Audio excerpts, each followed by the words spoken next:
বিশ্বকাপ এলেই চারদিকে একটা কথা শোনা যায়, ফিফা তো নির্দিষ্ট একটি দলকে, ধরুন আর্জেন্টিনাকেই জেতাতে চায়। সবকিছু আগে থেকেই ফিক্সড। কিন্তু আজ যদি আপনাকে বলি ফিফা যদি সত্যি মেসি বা আর্জেন্টিনাকে বিশ্বকাপ জেতাতে সাহায্য করে, তবে তাতে সবচেয়ে বড় ক্ষতিটা আসলে ফিফার নিজেরই হবে। হ্যাঁ, শুনতে অবাক লাগলেও এটাই চরম সত্যি। চলুন আজ আবেগটা সরিয়ে একটু লজিক আর বিজনেস মাইন্ড দিয়ে পুরো ব্যাপারটা বিশ্লেষণ করি।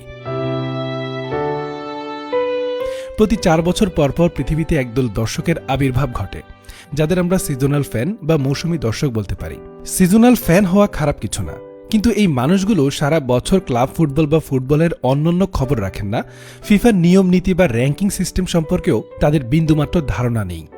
যখনই দেখেন কোনো বড় দলের সাথে গ্রুপ স্টেজে তুলনামূলক সহজ প্রতিপক্ষ পড়েছে, তখনই তারা রায় দিয়ে দেন কোচ কিছু করে নাই, ফিফা এটা নিয়ে পুরোলি প্ল্যান, সব বিক্রি হয়ে গেছে।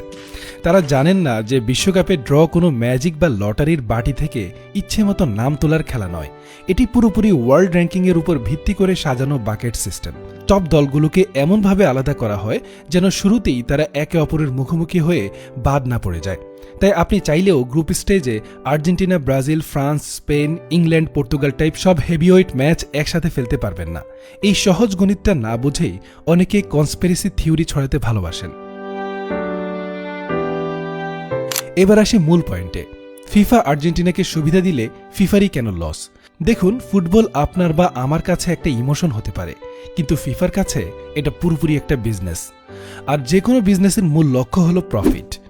এখন আপনিই বলুন, ফিফার সবচেয়ে বড় মার্কেট কোনটা? আর্জেন্টিনা? মোটেও না। ফিফার আয়ের সবচেয়ে বড় উৎস হলো ব্রডকাস্টিং বা টিভি রাইটস এবং স্পন্সরশিপ। আর এই টাকার পাহাড়টা আসে মূলত ইউরোপ এবং আমেরিকা থেকে। আমেরিকায় ফুটবল হয়তো 1 নম্বর খেলা নয়, কিন্তু স্পোর্টস কোম্পানি এবং ব্রডকাস্টিংয়ের সবচেয়ে বড় হাব হলো আমেরিকা।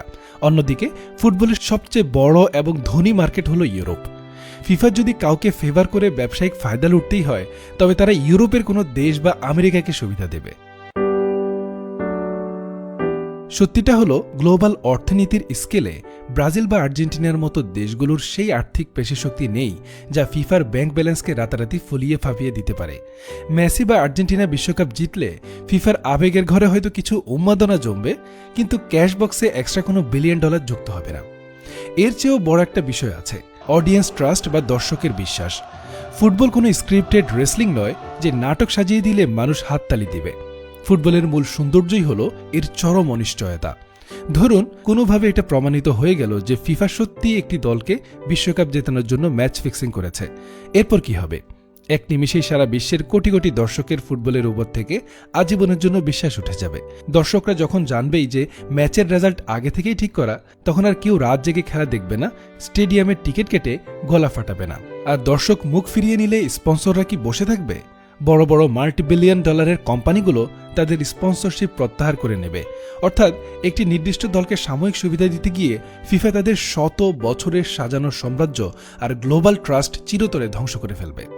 ফিফার কর্তারা হয়তো মাঠের বাইরে দুর্নীতিবাজ হতে পারেন, সেটা আপনি বলতে পারেন, কিন্তু তারা এতটা বোকা নন যে মাঠের ভেতরে ফিক্সিং করে নিজের পায়ে নিজেরা কুড়াল মারবেন। অনেকে হয়তো ভাবেন রেফারিকে টাকা খাইয়ে তো সহজেই ম্যাচ ঘোরানো যায়। আজকের আধুনিক ফুটবলে এটা প্রায় অসম্ভব। মাঠে একজন রেফারি থাকলেও পর্দার আড়ালে রয়েছে VAR প্রযুক্তি। প্রতিটি ম্যাচের সাথে যুক্ত থাকেন হাজার হাজার ম্যাচ অফিসিয়াল, চারদিক থেকে ঘিরে থাকে শত শত অত্যাধুনিক ক্যামেরা। এর বাইরেও ফুটবলে অনেক স্বাধীন অডিটর এবং স্পোর্টস ইন্টিগ্রিটি টিম কাজ করে, যাদের কাজই হলো ব্যাটিং বা ফিক্সিংয়ের কোনো সন্দেহজনক বিষয় পেলেই সেটা তদন্ত করা। গ্রুপ পর্বে কোন দল চ্যাম্পিয়ন হবে, কার পয়েন্ট কত হবে, কে কত গোলে জিতবে বা হারবে, দাবার চালের মতো এত কোটি কোটি সমীকরণ আগে থেকেই সেট করে রাখা কোনো মানুষের পক্ষেই সম্ভব নয়। মাঠের বাইরে টিকিট বিক্রি, আয়োজক দেশ নির্বাচন বা স্পন্সরশিপ নিয়ে ফিফার বিরুদ্ধে দুর্নীতির হাজারটা অভিযোগ থাকতে পারে, কিন্তু মাঠের ভেতরের 90 মিনিটের খেলাটা ফিফা সবসময় পরিষ্কার রাখতে বাধ্য। কারণ মাঠের খেলাটা ঠিক থাকলে তবেই তাদের বিজনেসটা টিকে থাকবে।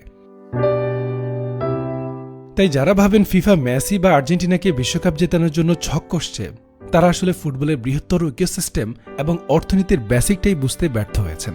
বিশ্বকাপ জিতে পারফরম্যান্স আর মাঠের লড়াই দিয়ে, ফিফার কোনো গোপন স্ক্রিপ্ট দিয়ে নয়।